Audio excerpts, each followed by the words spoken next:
Hello YouTube, the Bored Scaper here and welcome to my channel. In this video, I will explain all the factors a beginner should consider when setting up an aquascape. Let's break it down.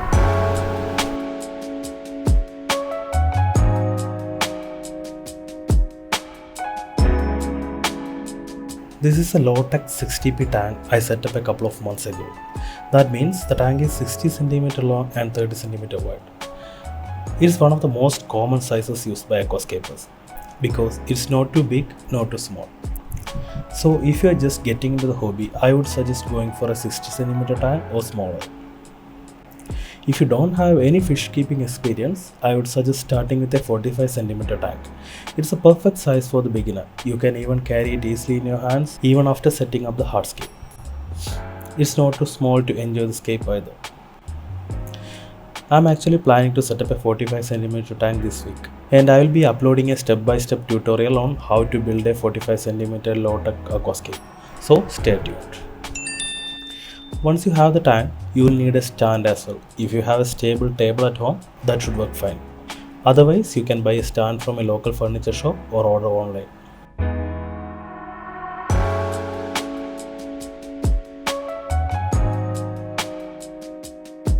Next, we need to choose the hardscape for the tank, basically the rocks and the driftwood.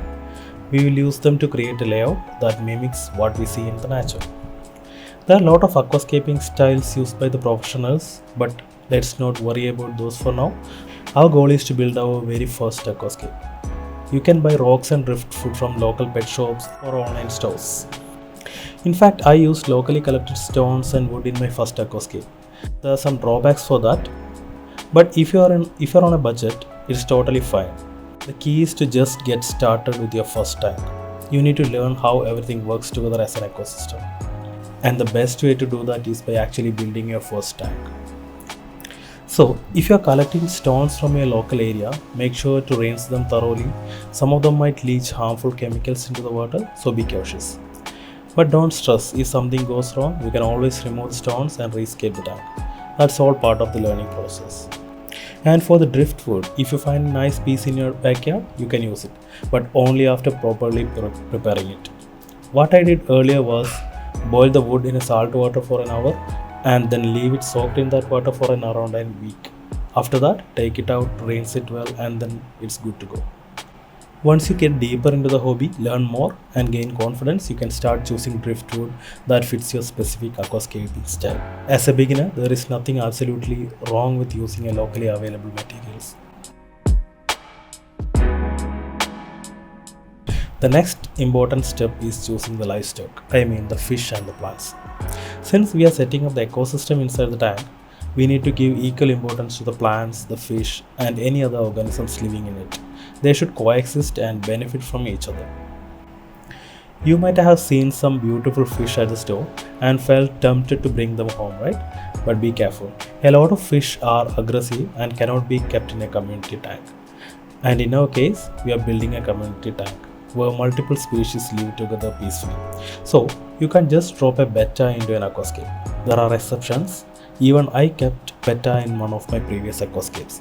But not all bettas are the same. In general, they are aggressive and are better kept alone in a dedicated tank. I currently have a nano betta tank and I will be uploading a video about it soon. Some other fish like goldfish are known for eating plant leaves, so we can't keep them in a planted tank either. There are a few hardy plants with tough leaves that can survive in a goldfish tank, but in general, goldfish aren't recommended for aquascapes. Most of the time, we use cooling fishes like neon tetras, tetras, cherry barbs, guppies, and so on. In fact, there are plenty of species you can keep. In this tank, I am keeping cherry barbs and neon tetras. And in a planted tank or aquascape, it's important to have some algae eating crew as well. They help remove algae from plant leaves and hardscape elements. The most common one are Amano Shrimp, Siamese algae eaters, and pluckers. I have all of them in this tank and they are doing a great job keeping it clean. Oh, I forgot to mention the difference between a planted tank and aquascape. So, an aquarium with a natural plants growing in it is considered as a planted tank. On the other hand, an aquascape is a bit more complex. It aims to replicate a slice of nature inside the tank. It usually includes rocks, driftwood, and plants, arranged in a visually appealing way to recreate a natural habitat for fish and other organisms. Some of the most popular aquascaping styles are the jungle styles, riverside style, and iwagumi. This hobby was actually popularized by the Japanese legend Takashi Amano. He is considered the father of modern aquascaping, and the well-known algae eater, the Amano Shrimp, is named after him. Iwagumi is a Japanese style of aquascaping, where only rocks are used as hardscapes, no driftwood. It aims to recreate a natural habitat that looks like an underwater mountain valley. This style typically features carpeting plants that cover the substrate like grass. I haven't tried building an Iwagumi scape yet, since it is a bit more advanced and usually requires high-tech equipments like CO2 system to thrive properly.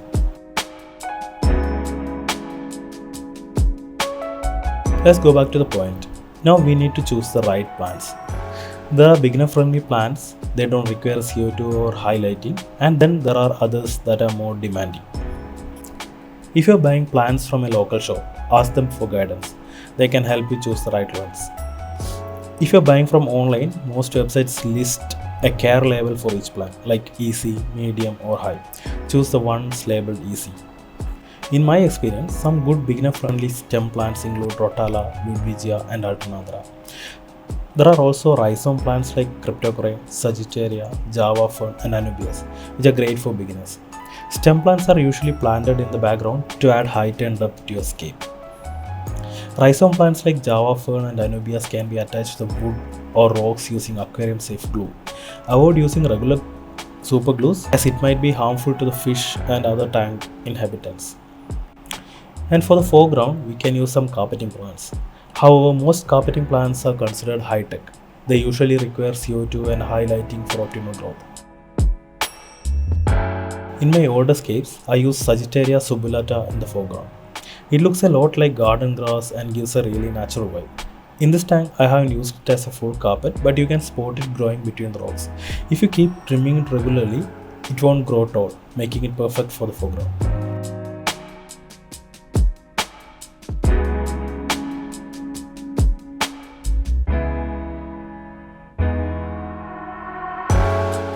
Okay, now you have got almost everything you need for your first aquascape. You can start by building a layout using rocks and driftwood, then add your plants. After that, fill up the tanks with water and finally introduce your fish as well. Not exactly. We still need a few more things to support our ecosystem. Most importantly, we can't add fish until the tank is properly cycled. So what does that mean? We need healthy microbial growth in the tank to handle the fish waste and plant wastes. Over the time, fish waste and decaying plant matters will produce harmful substances like ammonia.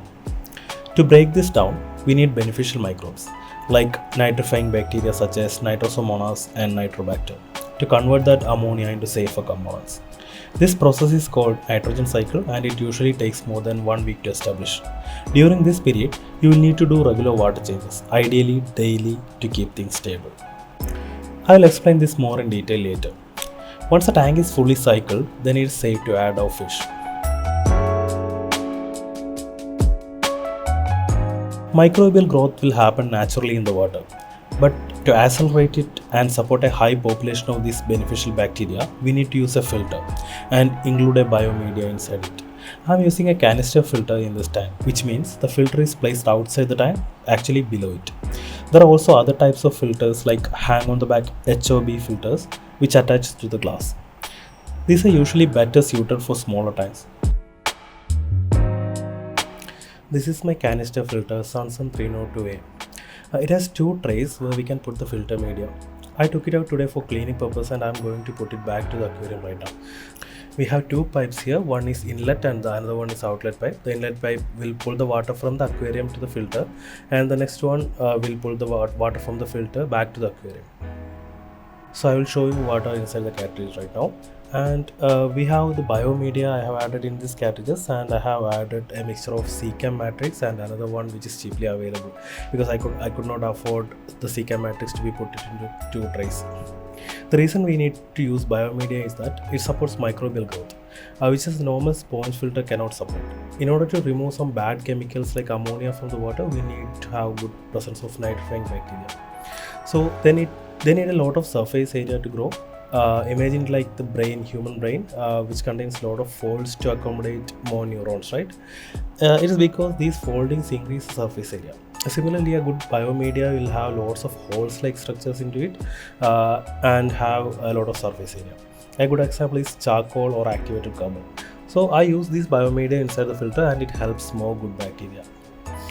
Along with the biomedia, I have used one more product called Purigen, which will remove the tiny particles from the water and make the water crystal clear. Please let me know in the comments if you are interested in knowing more about it so that I can make a separate video on it. And also I have provided the links to the filter, biomedia and the Purigen in the description below, so please do check it out. After adding the trays to the filter, we need to fill it up with the water. So I'm filling it up with the water, and after that I'll be adding the lid, closing the lid and tightening the clips as well. Now it is ready to be put it back to the aquarium.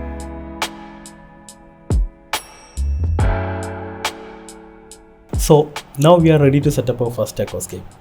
Not quite. There is one more essential piece. Lighting.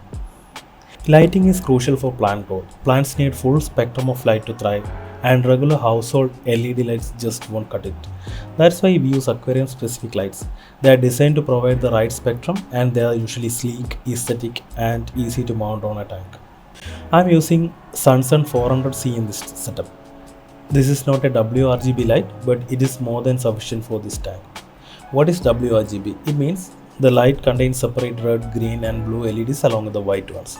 WRGB lights can significantly enhance the overall look of your aquarium by bringing out the vibrant colors of the red plants and the fish. If your budget allows, definitely consider going for the one. It's a game changer both for the plant growth and for the aesthetics.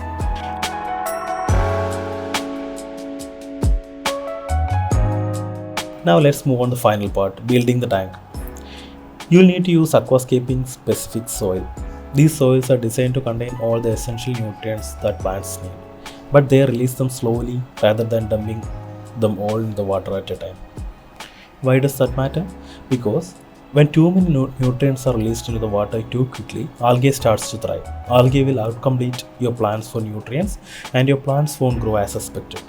While algae is a part of natural ecosystem, it's not ideal in a display tank. It ruins the look and can cover up the beauty of your plants and the fish. So don't forget to add algae eating fishes and clean the glass regularly to keep everything looking at its best. The aqua soil I am using is ADA Amazonia version 2. I have added the link in the description. So if you are interested in buying it, feel free to check it out. Once you add the aqua soil, you can start shaping your layout using rocks and driftwood. For inspiration, you can always look up aquascape images online. There's a ton of creative ideas out there. Don't get discouraged if some of them seems impossible to replicate. We are just starting out, right? It's totally fine to build something simple now and gradually level up as you gain experience. You can also add sand in the front area or on top of the aqua soil. This prevents nutrients from the soil leaching into the water too quickly. Toss in some pebbles as well to make your layout look more natural and visually appealing. The next step is planting. If you have a pair of aquascaping pieces, use them to plant the stem plants. If you are a beginner, no worries. You can use any stick or tool to dig a small hole and place the stems in. After planting, fill the tank slowly. This is important. If you pour the water too fast, some of the plants might fall up. Once the tank is filled, set up the filter and lights. At this point, the water might look muddy or unclear. That is totally normal. Don't panic.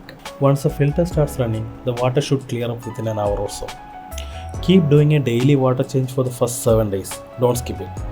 Drain out at least 30% of the water from the tank and refill it with the fresh water. If you are using tap water, be cautious. It might contain chlorine, chloramine, or other harmful substance which can be harmful to your tank's ecosystem. If that is the case, use a water conditioner like Chem Prime to neutralize it. Just add a quarter cup full of Chem Prime directly to the aquarium water. After first week, you can finally add the fish. By this time, hopefully, the tank will be cycled and ready to support livestock. From here, you can switch to doing water changes on alternate days for the next week, and then reduce it to once a week. Make sure to feed your fish with good quality food. I'll drop the link to the one I use in the description. Now the tank is fully up and running. The next thing we need to focus is on the maintenance and the algae control. I'll be uploading videos on those topics in the coming days.